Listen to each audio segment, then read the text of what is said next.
Heyo, Omni Dogs and Omni Kittens, it's Omni Dog here with another root beer review of some really fine comics and a really awful comic that's going to get something done to it. That's right, but first let's take a swig of Frosty Frost Top. Mmm, creamy goodness. First book we're going to review was fantastic. It's unbelievably great. It's called The Spire. It was an Eisner nominee back in 2016. Yeah, and it totally deserves it. The art looks a little kind of manga-esque, a little bit. The Spire is a freestanding mountain of metal and twisted stuff in the middle of a desert. Well, let me read the back, because that can explain it better than I can. The Spire is a mountain of metal and stone, a vast city that rises out of the middle of the radioactive desert. Filled with twisting tunnels, grinding elevators, and ancient machinery, it is home to over 1,000,000 human and non-human residents. Shah, the last of the species known as the Medusae, is responsible for keeping the hodgepodge of forgotten technology and new biology safe as commander of the City Watch. But she's got a mystery to solve, because all of a sudden there are a bunch of murders that happen in the Spire, and you've got a lot of issues that she has to deal with. There are humans and then these other creatures, which is not a human, called Medusae, and there's out in the desert. There's a whole band of the humans are anti-Medusae. They are rabid anti-Medusae. There's other clans living in the desert that all pay fealty to the Baroness, who is in charge of the Spire. And there's a huge mystery to be solved that is done in the greatest way, not only about who does the murders, but there's an underlying mystery too, why the murders are being committed and who's doing the blackmailing. This is by Spire with art by Jeff Stokely, and it is fantastic. The world building in this goes on so well you don't even know what's happening. And when I talk about characters you care about these characters. This is not necessarily a very thick book to accomplish that in, because that is quite an accomplishment, that he has done so much in so little amount of pages. This could have been an omnibus-sized book.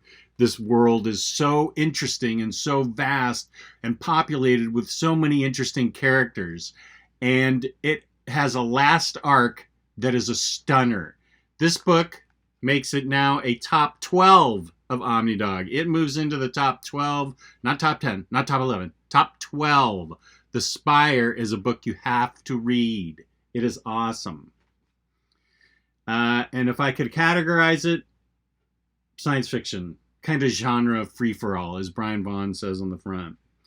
Another book that's really good, not as good as Spire, because the Spire is the peak of books, but I found Rumble to be very, very interesting and fun. It's got 4 volumes. Here are the other 3.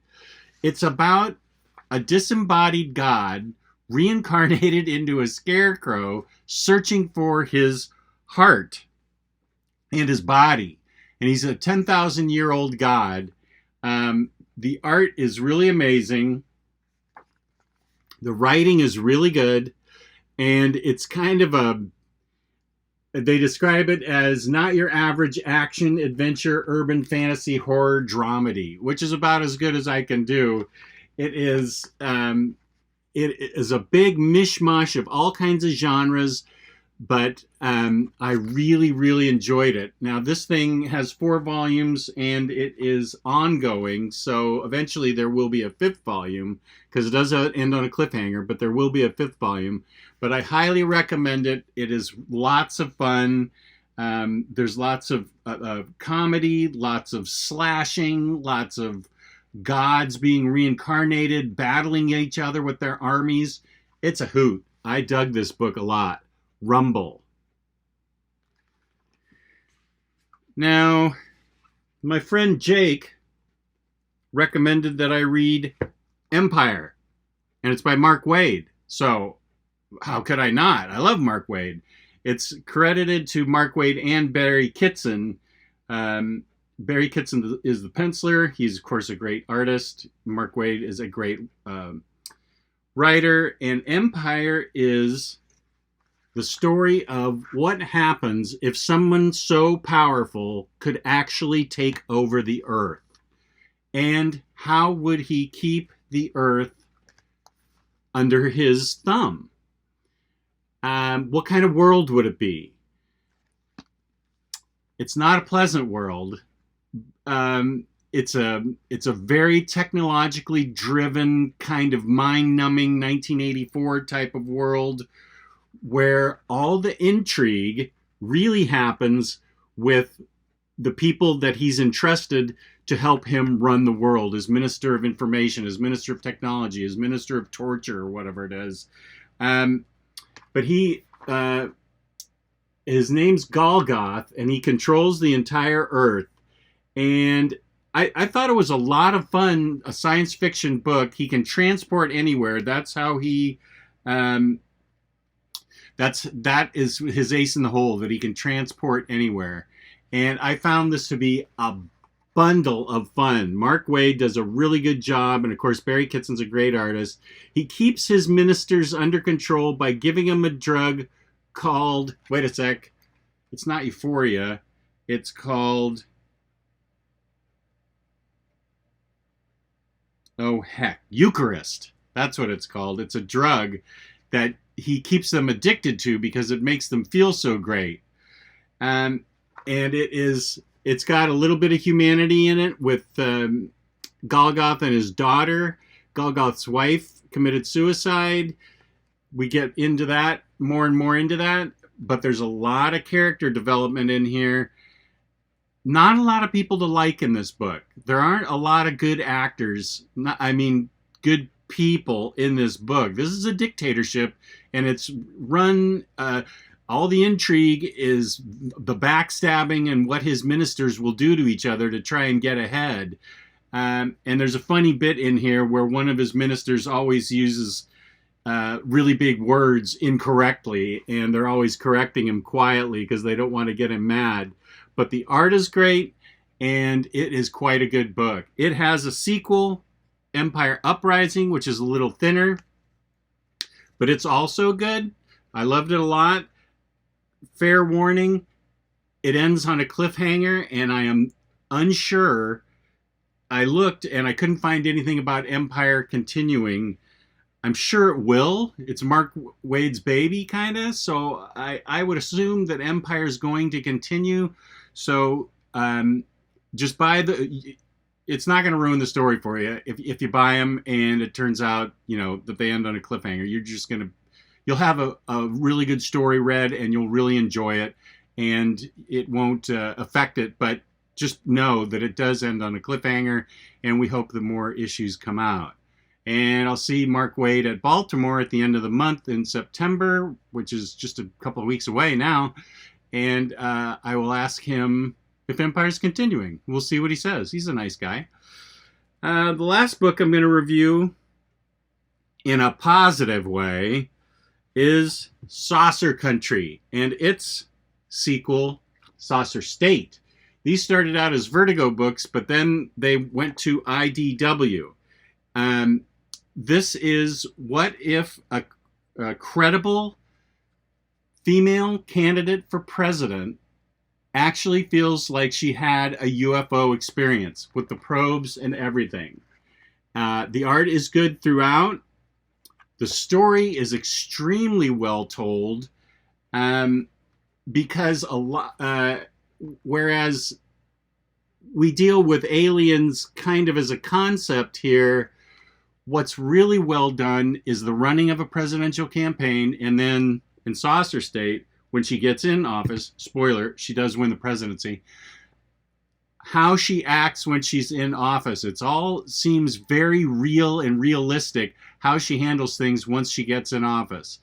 because these aren't just hallucinations necessarily that these people are experiencing about the little green men. It's a whole thing on how does a rational person in a highly charged political atmosphere try and square their beliefs, which with everybody else's beliefs, that if they came out, if she comes out and says I was abducted by aliens, her career's over.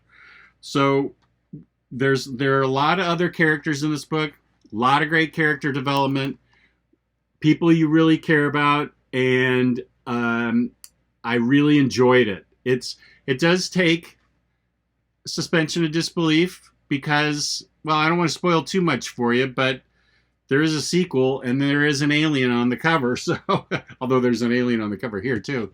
But I highly recommend it. I liked it a lot. I got alerted to it by Mitchell O'Brien, who is an Aussie who enjoyed it, and my thanks to him for that.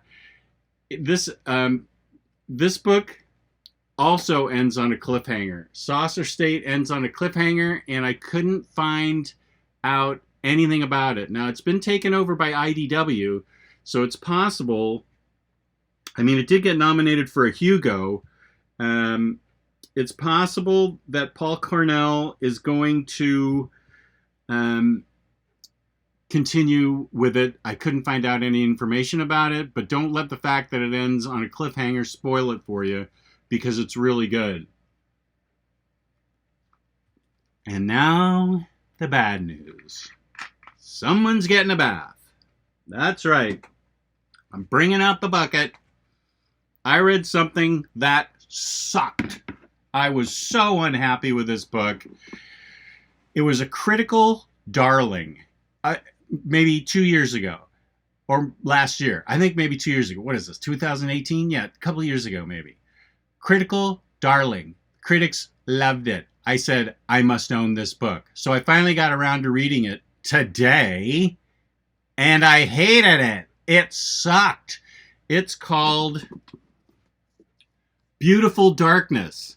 And if you've heard about it, you've probably only heard good things about it, because every critic I read raved about it. It's a French book. I'm not even going to try and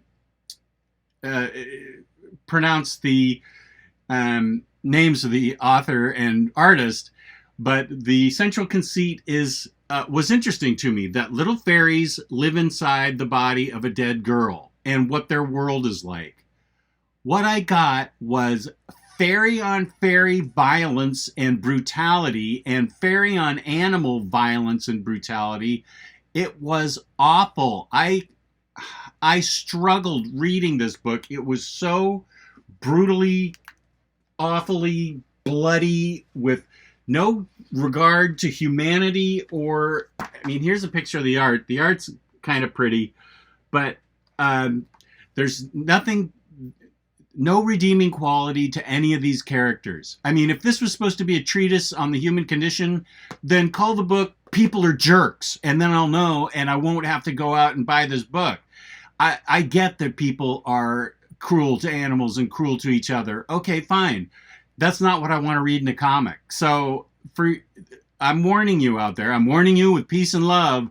This book is not, I did not like this book at all. And I think critics can do what Jay-Z said in 99 Problems. As far as I'm concerned, that's what critics can do. Yes, I do know Jay-Z in 99 Problems. Of course I do. This book was so bad, with no redeeming qualities, put me in a bad mood, and made me have to go dig through my collection to find something interesting and fun to wash this out of my brain. So it's getting a bath. And we will turn the camera down here so you can see. And Diet A&W, the worst root beer there is. And the reason I'm not giving this away to somebody is because it's awful. I would never want someone to read this and think this was what I liked in comics. I would never donate this to a library, give it to a kid, give it to a friend. It doesn't represent comics that I think are good. That's why it's getting a bath and getting tossed. Okay? Here we go.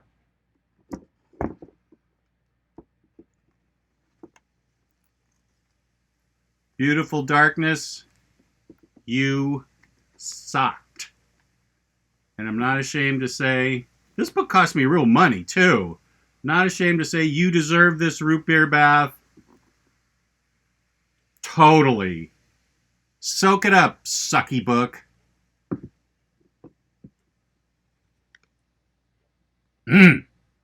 Whoa, almost lost it in my lap. So, this is OmniDog saying, and I realize this is ironic, peace and love, peace and love. Thanks for tuning in, and leave comments. Please hit the like button. Please subscribe. And maybe you'll even let me know what you thought of Beautiful Darkness. Maybe you loved it. I didn't.